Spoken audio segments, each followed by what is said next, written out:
Today my session was about telling stories, about what you need first of all to become or to be a storyteller, and then it was about giving examples of stories that teachers could use in the classroom, because my belief is that a good story well told transcends language barriers, and once you capture the hearts and minds of someone through a story, they'll be more inclined to learn the language that they heard that story in, because the story is alive, the language is alive.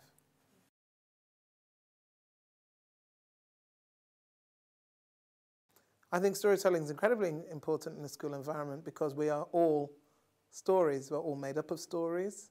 We all walk around with stories within us, even if it's the story of what happened this morning, the story of why we're late, the story of why we haven't got the homework, the story of why we don't want to play with that child, the story of why you feel nervous in front of one teacher and not in front of another.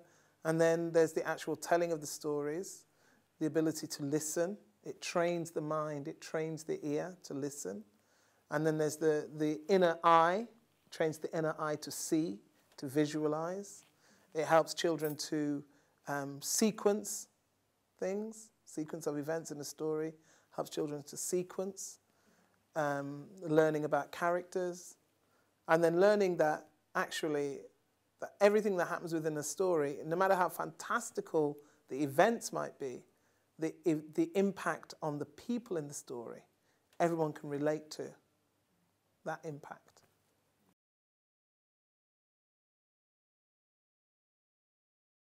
Well, as a storyteller, the first thing you do is steal from other storytellers. That's a rule.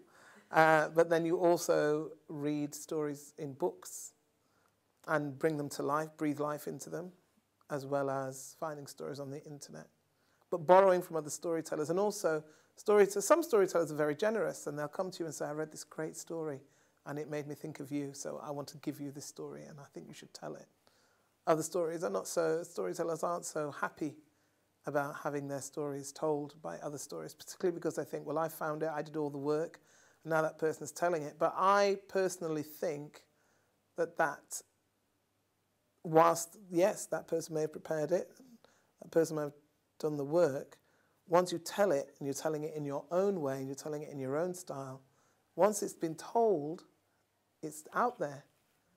So there are, again, to balance that argument, there are storytellers who never find a new story, never prepare their own story, and just go around borrowing stories from other people. They're kind of a bit suspect, I think, particularly if they're always borrowing stories from other cultures and they don't do any work on their own culture. I think that's a bit strange. There's a lot of English storytellers who never tell English stories. It doesn't make sense to me. You know, there's a lot of rich stories within the English tradition, and I think that they need as much revitalization as possible. So it's a big arena, it's a big argument.